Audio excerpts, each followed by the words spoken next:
things, the trickiest by far. A mother is the slipperiest thing a daughter could wish for. My favorite mom memory, my mom and I went to the Dominican Republic and we went on like these boats, and my mom doesn't know how to swim, so we all had like life jackets on, and then he was like, we're all gonna jump in the water, there's fishes, it's gonna be great. So I went in and I was really excited about it, and then he was like, all right, do you wanna come in to my mom? And mom was like, okay, I have a life jacket, sure. And like there's this man in the water and he was like gonna hold her. So like my mom just completely like jumped off the boat and landed in his arms, and she was like pretending that she was drowning. She's like, I'm drowning, I'm drowning. And he was like, no, you're not. And she was like literally floating. And like everyone on the boat was like looking at her, and I was like, oh my God, it's just so embarrassing. I think probably my most significant road trip memory, I have two kids, they're now 8 and 6. And when my youngest kid was about 6 months, we live in New York and my mom lives in Florida. My family lives in Florida. And it was spring break, it was freezing, I had to get out of New York. I just wanted, I was dealing with 2 young kids, which, if you've heard, is not that easy.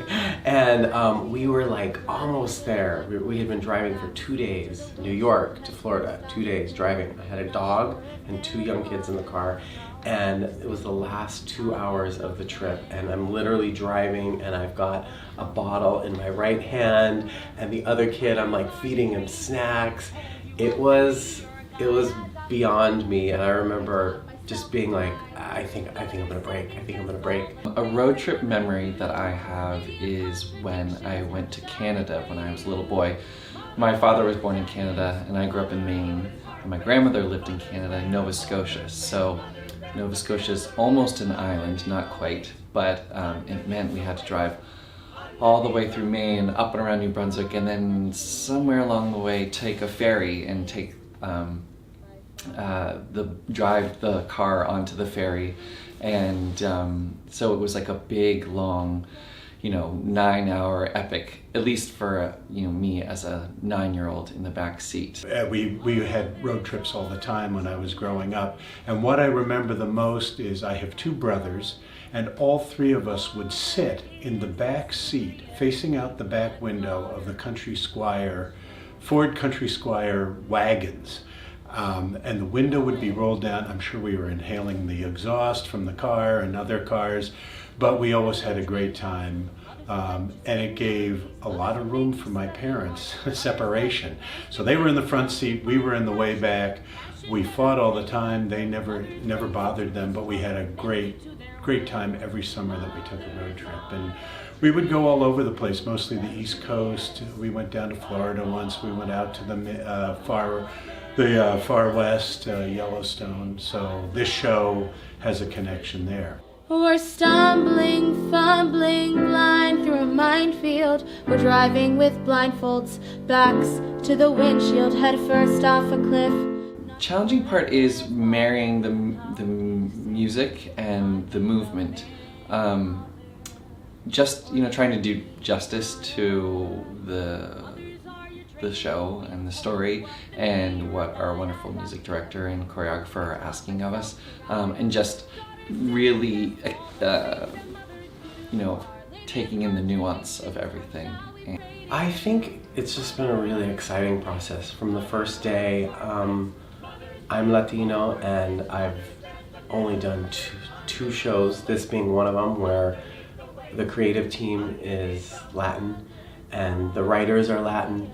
And not only is the show really poignant and really important for today, what we're dealing with in our country, but it's just really great to be around people with similar cultures and to hear a story about Latin people portrayed on stage. It's just, you don't really get to do that a lot.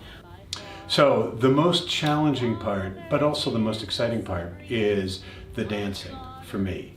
A, my age, B, my size, and C, my dance ability, which is 0. Although I do think I would have beaten Rick Perry on Dancing with the Stars. I would have lasted another week than he did. I think the most exciting part is how diverse the room is. Like everyone in the cast, for the most part, is a person of color, and like our director is a person of color, which is, I've never been in a show with that many people of color in one room, and which is really exciting. Look for home, brave explorer, look for home, great adventures when you're home, sad conquistador, you will be received. I think it's a really important story. I don't think there are a lot of musicals that talk about like an authentic relationship between mother and daughter, and it shows how difficult it can be, but that's what's beautiful about it. And it also shows the relationship about like a girl struggling to identify with being an American and being a Latina, and what that means to have parents that are immigrants. And for me personally, my parents are immigrants, and so I feel like I'm being represented, and it's so important to have representation. I think when people see it, they'll be like, wow, that's me, or like I can relate to this person that I meet along the road, and I think that's so beautiful. And I don't know, I've never been a part of a show that's been so real and, you know, raw. So It's pretty easy to have a sense of some of the issues that this musical covers when you look at the papers every day and you kind of hear about different themes that are brought up in this show, and you trick yourself into thinking that you know what's going on. But I would say this story really brings it home in terms of making it personal to, you know, the story between a mother and a daughter. We are a little bit in a divided, fractured state in our country, and I think that this musical kind of gives a true representation and a face to some political issues that people can kind of make crash decisions about. So I think that's really exciting to put some real people with an issue that not everybody can relate to. I also think that it represents the beauty of the country. I mean, we're on this road trip.